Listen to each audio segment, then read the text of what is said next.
사람이 살아가면서 인정을 받는 것도 참 그 사람을 더 잘되고 형통한 게 어떤 거 할까요? 그런 게 있습니다. 자신감을 심어주는 게 있습니다.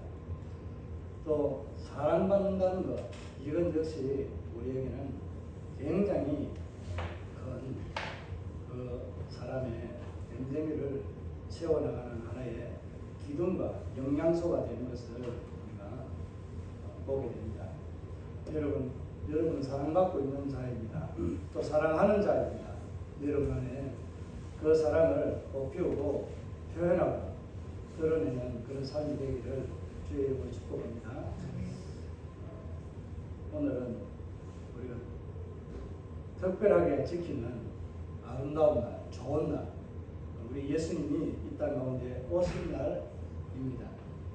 그날을 기념하면서 우리는 하나님의 은혜와 사랑을 다시 한번 고백하면서 그분의 사랑과 은혜를 우리가 고백하면서 찬송하며 영광을 돌리는 그런 시간을 가지게 됩니다.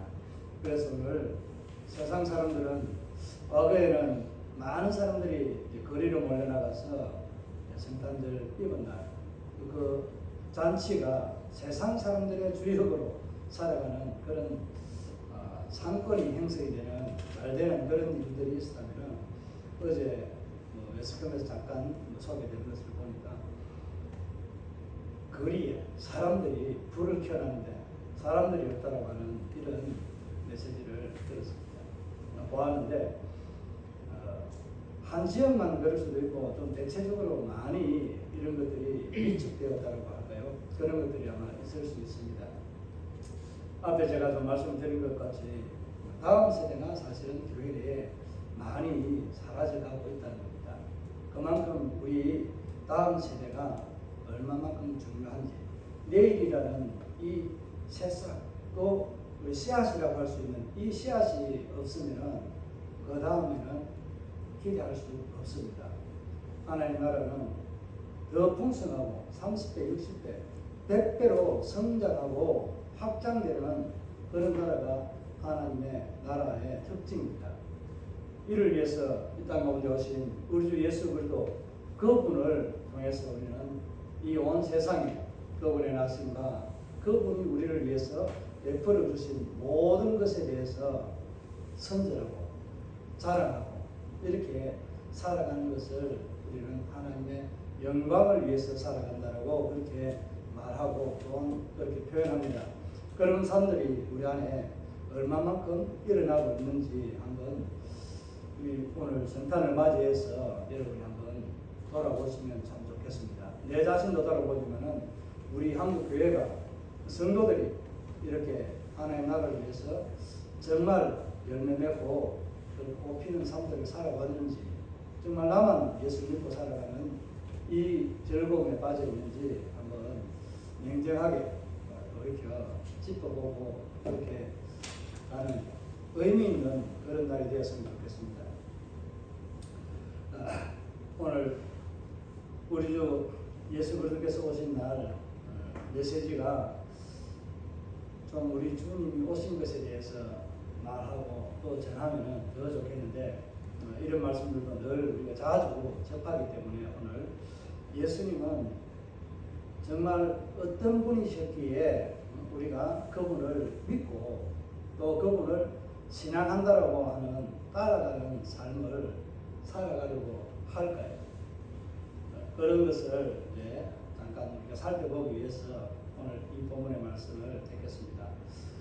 우리가 복음이라고 하는 것은 잘 알다시피 복음을 그 뜻을 풀이하면은 아름다운 복된 소식, 복된 소리 이렇게 이야기를 하잖아요. 그래서 풀이합니다.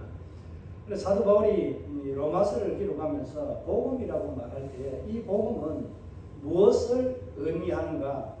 한마디로 말하면은 무엇으로 말한다라고 여러분은 정의하고 그렇게 말하겠습니까? 로마서를 떠나서 여러분에게 복음이란 무엇으로 말하고 무엇으로 정의할 수 있는지 여러분 나름대로 한번 정의 한번 해보시기 바랍니다. 오늘 사도 바울은 복음이라는 것을 무엇과 연관을 시켜서 그렇게 말하고 있습니다. 3절에 보면은 뭐라고 말씀하고 있어요?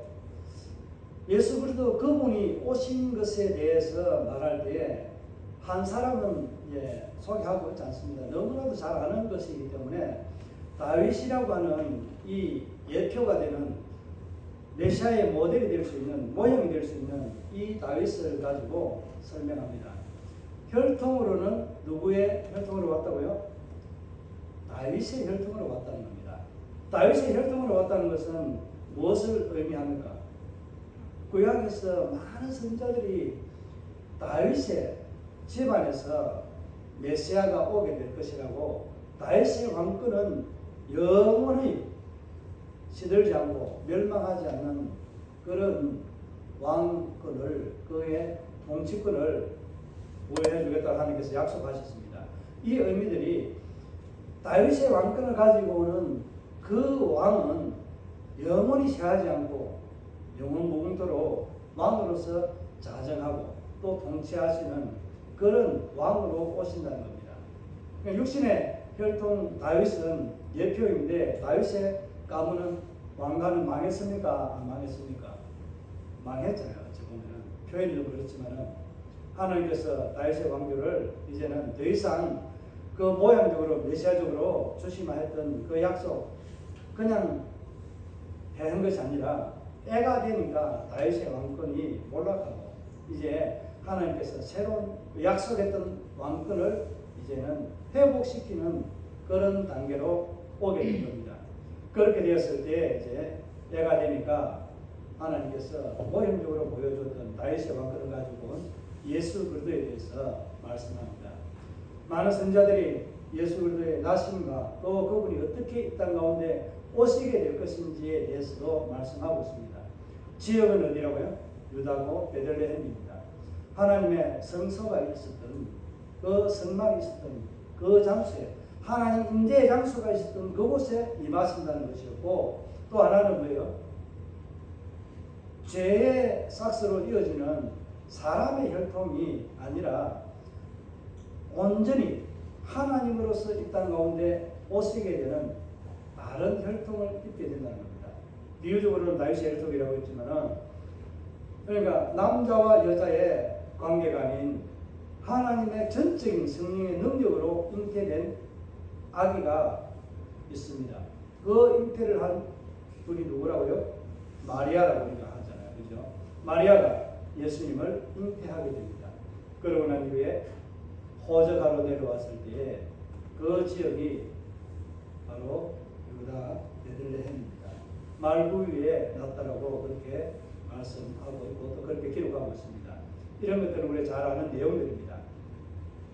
그렇게 예수님은 초라한 곳에 또 인간의 몸을 입으시고 오셨는데, 그 인간의 몸을 입고 오셨다는 것은 뭘 버리고 온 거예요? 하늘의 그 신령함, 거룩함, 이 모든 것을 버리고 오신 거예요. 이 땅 가운데 사람처럼 짠 하고 나타났으면 더 좋았을 텐데, 사람의 몸을 입으시고 사람의 형상을 따라서 그대로 성장하고 그 모습대로 보여준 이 모습들이 그냥 단순하게 하나님께서 닭이 먼저냐 알이 먼저냐 그럴 때 대답은 하나님 뭐라고 할까요? 세상 사람들은 갑을 논박이 심합니다. 그죠? 당연히 우리는 우리 성경적인 창조 논리에 보면은 뭐예요? 닭이 먼저잖아요. 그러니까 닭이 먼저인데 알이 먼저다. 그럼 또 틀린 말은 또 아니에요. 이 먼저까지 해야 이 닭이 끝날까요? 우리는 신앙으로 하나님을 바라보기 때문에 하나님의 말씀이 기록된 대로 믿습니다. 창조는 닭이 먼저라는 것을 말씀하고 있잖아요. 그래서 우리는 그런 하나님의 창조의 능력을 믿습니다. 그런 모든 능력을 가지신 그분이 죄로 인해서 하나님과 단절되었던 이 땅, 이곳에 오시게 된 겁니다. 이게 바로 주님께서 우리를 위해서 오신 그날이 바로 오늘 성탄절이라고 우리는 섬기고 있습니다. 실질적으로는 10월달입니다. 10월 정확하게는 제가 지금 잘 모르겠는데 20 며칠, 20한 5일경쯤 되는 그런 날짜로 알고 있습니다. 그런데 이것을 우리가 공적으로 세계의 모든 그리스도인들이 지키게 되는 날로 지키게 된 배경도 있습니다. 뭐 어쨌든 날짜는 크게 중요하지는 않습니다. 사실 우리에게 오신 예수 그리스도 그분이 사실인지 아닌지 이것이 굉장히 더 중요한 의미를 갖습니다. 우리에게 죄인의 모습을 입고 오신 예수님은 성령으로 잉태되어서 이 땅 가운데 오셨고 그 오신 몸을 입고 살아갈 때는 예수님은 어떻게 살아가셨을까요? 하나님을 살아가셨을까요? 인간의 모습으로 살아갔을까요? 인간의 모습으로 살아갔습니다. 그래서 오늘 표의 4절에 보면은 성결의 영으로는 죽은 자들 가운데서 부활하셨다라고 말씀합니다. 부활하심으로 인해서 그 뒤에 기록된 말을 보면은 우리가 알 수 있잖아요. 그러니까 하나님의 아들 예수 그리스도가 이 땅 가운데 오셨는데 육신을 입고 죄인의 모습, 죄를 가지고 태어난 것은 아니라고 하는 것을 앞에 조금 전에 제가 설명드리다가 좀 안 했는데 그 이유가 뭐예요?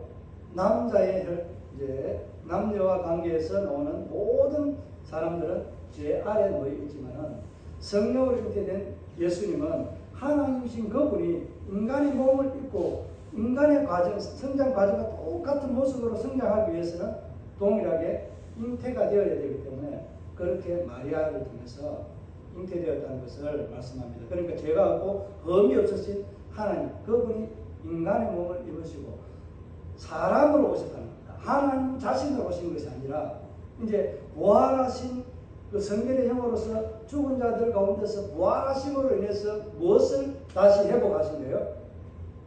하나님의 권위를 다시 능력을 입었다라고 그렇게 말씀하고 있잖아요. 그러니까 하나님은 이 땅 가운데 예수 그리스도를 통해서 우리를 구원하시기 위한 계획을 삼위 하나님이 협의하여서 모든 것을 계획하시고 때가 되면 그분을 이 땅 가운데 보내시고 또 그분을 이 땅 가운데 우리의 모든 죄를 지고 십자가에 죽게 하시고 또 3일 만에 부활하심으로 인해 가지고 죽은 자들이 생명을 얻을 수 있는 본으로 모델로 일본으로 예수 그리스도를 일으키셔 하늘 보좌에 앉히셨다는 거예요. 이렇게 하나님께서 계획하신 모든 것들이 때가 되면 이루어지는데 그 모든 이루어지는 것을 가지고 설명을 하는데 하나님께서는 이 땅 가운데 오셔서 성결의 영으로 오셔가지고 인간의 몸을 입고 오신 그 예수 그리스도는 누구의 지배를 받았다고 표현할 수 있을까요? 그러면은 아담의 후손들은 죄의 지배를 받았잖아요. 쉽게 얘기하면은 마귀와 사탄의 지배를 받고 있었지만은 하나님 아들 예수 그리스도 육신을 입고 오신 예수님은 누구의 영을 받고 지배를 받은 거예요? 성결의 영이라고 하는 성령의 이끌림을 받고 그래서 우리가 예수님이 시험을 받으실 때 성령에 이끌리어 40일간 시험을 당하셨다고 말씀합니다. 왜 육신을 똑같이 입고 왔는데 하나님의 신적인 권위를 가지고 다 해결해버리면 어떻게 돼요? 우리의 죄를 위해서 가시는 거잖아요. 하나님 능력으로 그냥 우리를 죄에서 그냥 깨끗하게 너 이리 와 이렇게 깨끗하게 그냥 그렇게 하시면 되는데 그 죄는 하나님을 불신하고 하나님의 말씀 어긴 죄는 그렇게 해결되는 문제가 아니라 피를 봐야만이 해결되는 그 죄의 삭선 사망이라고 했기 때문에 사망은 피를 의미하잖아요. 그래서 그 피를 통하지 않고는 절대로 제사를 얻을 수 있는 길이 없다는 겁니다. 그래서 피의 제사를 드리게 되는 것이 5대 제사 가운데 나타나고 있는 하나님의 사랑과 속성이 담겨 있습니다. 그래서 성결의 영으로 오신 예수님, 그 성결의 영, 이 성령을 통해서 예수님은 육신의 삶의 모든 삶들, 그러니까 33년간의 그 생애를 사실 동안 공생의 생활 마지막 3년을 그렇게 또한 포함해서 33년간을 성령에 이끌려서 살아왔던 삶이라는 것을 말합니다. 왜 그렇게 예수님은 성령에 이끌려서 살았을까요? 인간 똑같은 죄는 없지만 죄인의 모습으로 오셨기 때문에 그 죄에 이끌려 살아가는 사탄 마귀의 자녀와 같이 살아가는 것이 아니라 누구의 삶에 이끌려 가는 거예요? 성령에 이끌려서 살아가는 죄인은 성령에 반드시 이끌려서 살아가는 삶이 주어질 때 하나님의 거룩함에 참여하는 자가 됩니다. 그런 삶을 살아가기를 원하는 것이 우리 기독교의 삶들 가운데 믿는 자들의 삶의 한 부분입니다. 그래서 예수님은 이 땅 가운데 죄인의 모습을 입고 오셨지만 육신을 입으신 그 예수님은 사람으로서의 삶을 살았다는 것입니다. 그러니까 다르게 말하면 육신적인 측면에서 사셨다는 겁니다. 육신 측면에서 사시지만은 마지막 3년 공생의 삶은 성령에 이끌려서 더 육신의 삶의 모든 죄악을 해결할 수 있는 그 마지막 3년간 제자들을 키우시고 제자들에게 이 모든 일들을 증거하고 가르쳐서 지키게 하는 사역들을 하신 게 바로 예수님의 마지막 공생의 삶입니다. 그래서 예수님의 전적인 삶들은 이 땅에 오심으로 인해서 어떤 삶이었다고요? 육적인 삶이에요. 그러니까 육신에 이끌린 삶이 아니라 육신의 몸을 입으신 인간의 모습으로 살아오셨던 예수님이 성령에 이끌려서 사셨다는 겁니다. 그래서 우리는 성령에 이끌려 살아가는 사람이 되어야 되는 것이 이것이 성도의 본분이라는 것을 여러분 좀 생각하고 다시 한번 성령에 이끌리는 삶이 되기를 주의 이름으로 축복합니다.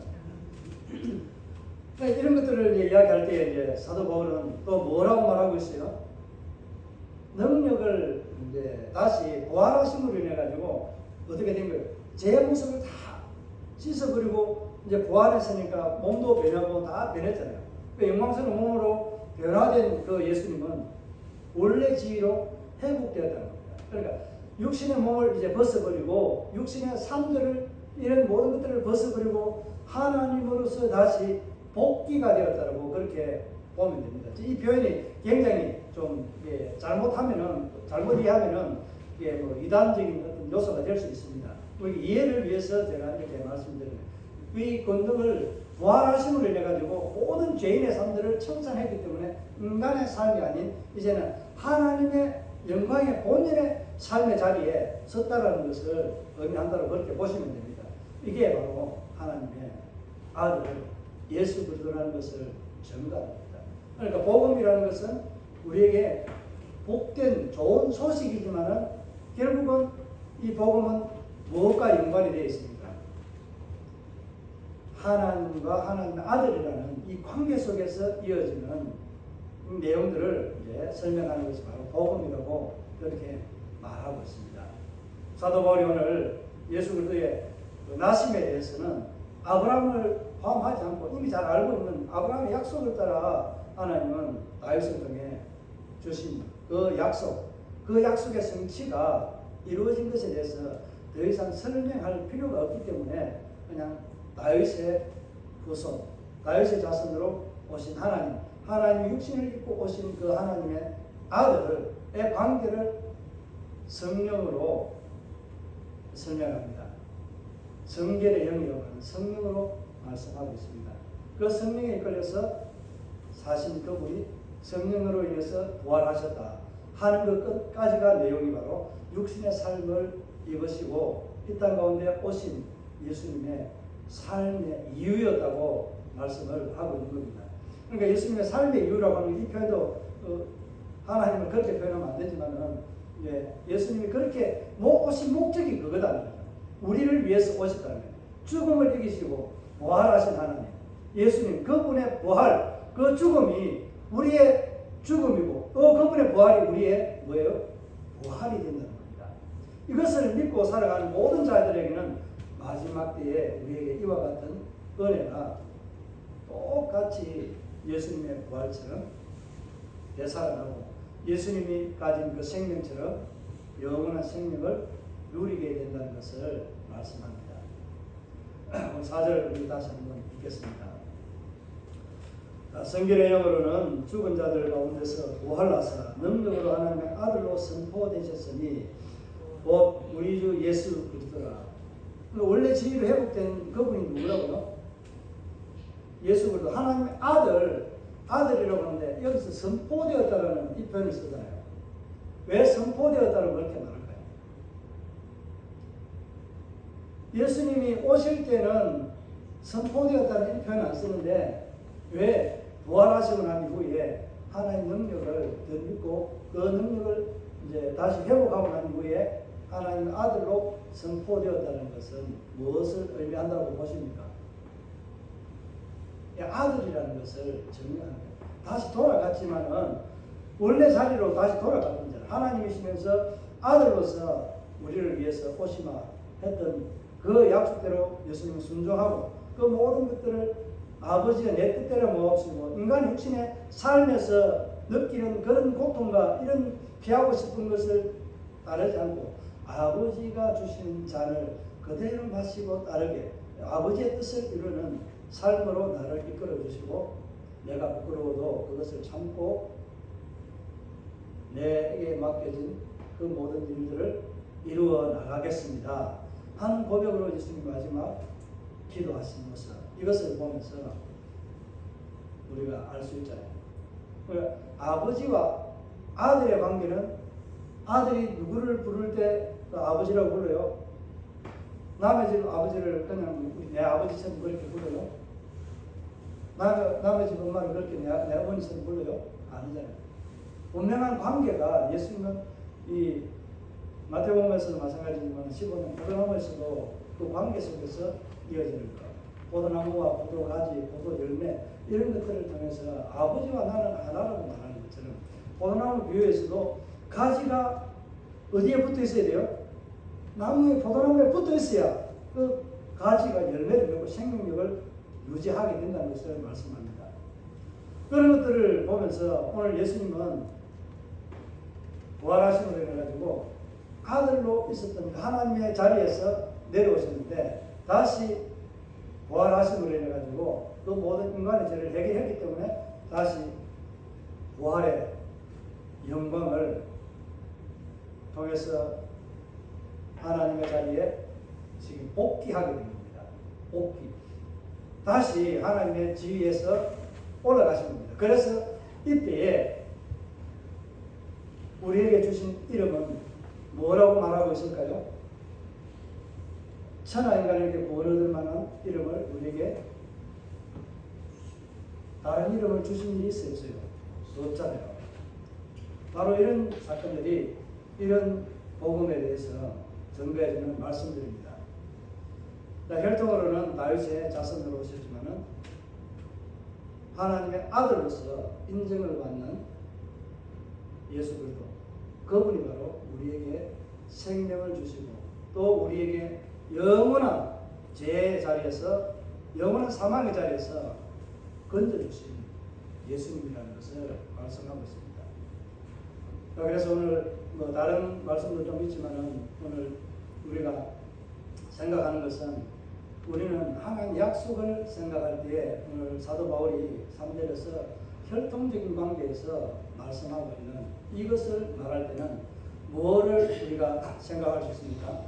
하나님의 언약이라고 하는 그 관점에서 쭉 이어져 내려오는 이 모든 것이 계속해서 바뀌지 않고 하나님은 인간은 죄를 향해서 달려가고 있지만 하나님 향해 달려가야 될 그 발걸음이 오히려 하나님 멀리에서 떠나고 있지만 그러나 하나님의 약속은 우리를 향해서 계속해서 이루어가지고 변함없이 다가오시는 하나님이라는 것을 말씀하고 있습니다.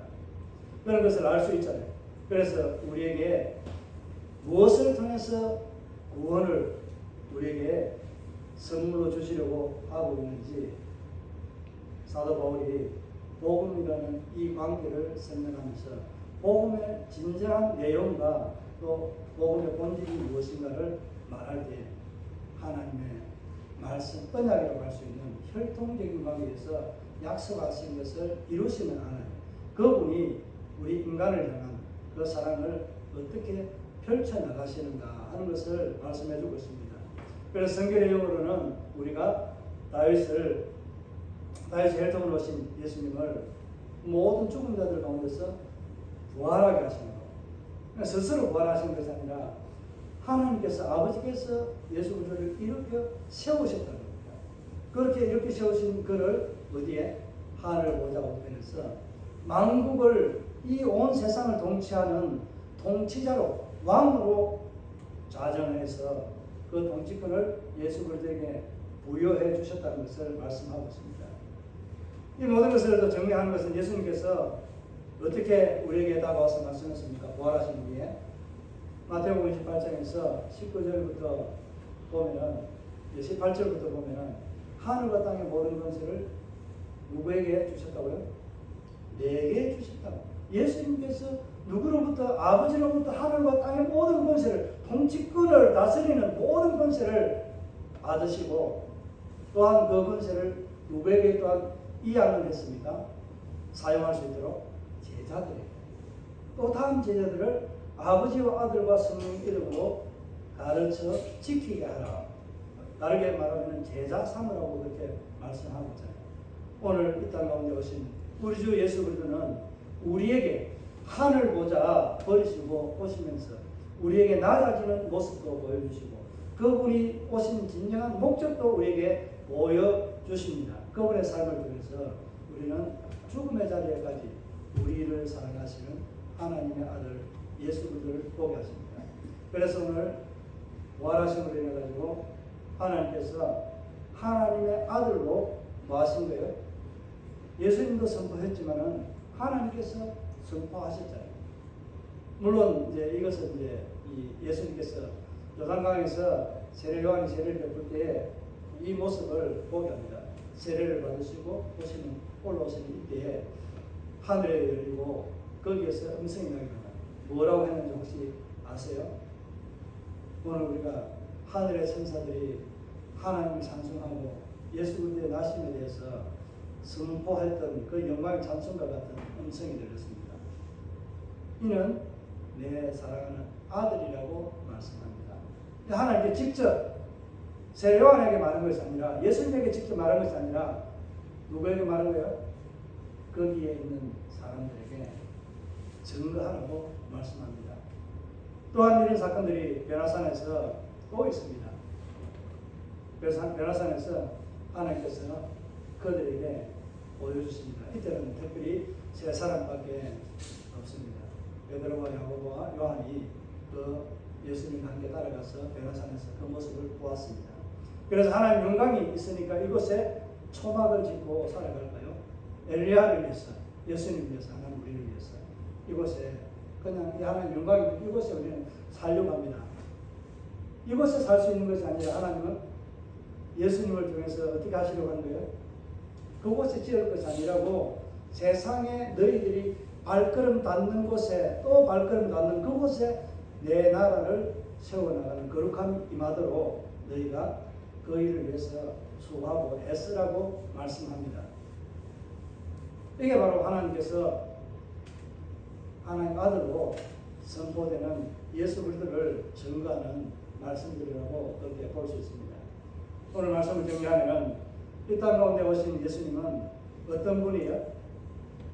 약속대로 오신 하나님 말씀 메시아의 언약대로 약속대로 오신 예수 그리스도 그분이라는 것을 말씀하는데 하나님 약속대로 오신 그 방법이 통로가 뭐예요? 반드시 예수 그리스도는 누구를 통해서 오신다고요? 메시아의 가문은 아브라함과 다윗의 가문에서 오신다라고 그렇게 말씀했던 예언의 성취를 설명하지 않았지만 그분이 그렇게 오셨다는 겁니다. 혈통으로는 다윗의 육신적으로 올 때는 다윗의 혈통으로 오셨지만 다시 하나님의 나라에 다시 원상복귀 될 때는 어떻게 됐다고요? 성령으로 성령에 이끌려서 하나님이 본 지위에 다시 제자리에 들어가게 됐다. 그러니까 왕의 기한이라고 할까요? 그러니까 이 성기를 통해서 하늘로 올라가신 이것을 통해서 예수 그리스도는 원래 자기의 자리에 앉으신 겁니다. 그런데 거기에 하나님께서는 아버지께서는 뭐를 좀 더 더해줬을까요? 물론 예수 그리스도께서 이 땅 가운데 모든 것들을 창조하시는 것이 예수 그리스도 그분 삼위 하나님 하셨지만 예수님이 말씀이라고 하는 것이 바로 예수 그리스도입니다. 예수 그리스도 그분이 다 하셨습니다. 그럼에도 불구하고 하나님 아버지는 예수 그리스도에게 다시 한번 모든 권세를 이양했다는 것을 말씀합니다. 그래서 예수 그리스도 그분에게 집중해서 모든 것을 이루어 나가시고 그분을 통해서 이 세상의 모든 것들 문제를 해결해 나가는 통로로 도구로 삼으신다는 것을 말씀하고 있는 겁니다. 그래서 오늘 혈통으로는 다윗의 혈통으로 하신 예수님, 그분은 하나님의 자리에 다시 들어가게 된 거예요. 그 들어가서 얻게 된 것이 뭐예요? 아버지로부터 다시 부여받은 게 확인된 것이 뭐예요? 하늘과 땅의 모든 권세, 통치권을 예수의 이름 앞에 꿇게 하고 예수의 이름이 모든 것을 결정하게 되고 인간의 모든 생사하고에서 천국과 지옥은 예수 그리스도의 이름에 갈라지게 된다는 겁니다. 천국과 지옥이 예수를 아는 것이 아니라 예수를 믿는 것에서 천국과 지옥이 갈라지는 그 길에 바로 그 길이 우리 주 예수 그리스도 그분이라는 겁니다. 우리가 길과 진리와 생명 되신 예수 그리스도라고 말씀하잖아요. 그분이 바로 천국 가는 길을 열어주신 예수님입니다. 오늘 이 땅 가운데 오신 구주하심을 믿고 감사하며 찬송하는 우리 모든 성도들의 가정과 삶에, 우리 한국교회 세계의 모든 성도들의 그 삶에 이런 천국 가는 길에 예수 그리스도의 낮아지심과 높아지심 이런 것들을 보면서 정말 천국 가는 그 길이 즐겁고 평안한 길 되는 삶이 되도록 여러분이 소망하면서 그 은혜를 누리시기를 주의 이름으로 축복합니다. 혈통으로는 예수 그리스도 육신을 입고 오셨지만 그 육신을 입고 오신 그분은 누구라고요? 하나님 아들 예수 그리스도라는 겁니다. 이 하나님 아들 예수 그리스도, 인간의 육신으로 오신 그 예수 그리스도, 그분이 바로 예수이고 주시고 그리스도가 된다는 것 꼭 기억하시기 바랍니다. 오늘 사도 바울의 결론은 이것을 말합니다. 그분이 바로 예수 그리스도, 나의 구원자, 하나님께 특별히 기름 부어 세운 하나님의 종이라는 것을 말씀합니다. 우리의 주, 우리의 주인이 되는 분, 바로 그분이 예수 그리스도. 여러분의 주인이 예수 그리스도 맞습니까? 여러분 평생에 여러분의 어떤 다른 것이 여러분 주인이 되지 않고 예수 그리스도가 여러분의 주인이 되는 그런 은혜를 날마다 누리시고 일생 동안에 그 주인의 삶의 은혜를 누리며 살아가는 복된 자녀가 되기를 주의 이름으로 축복합니다.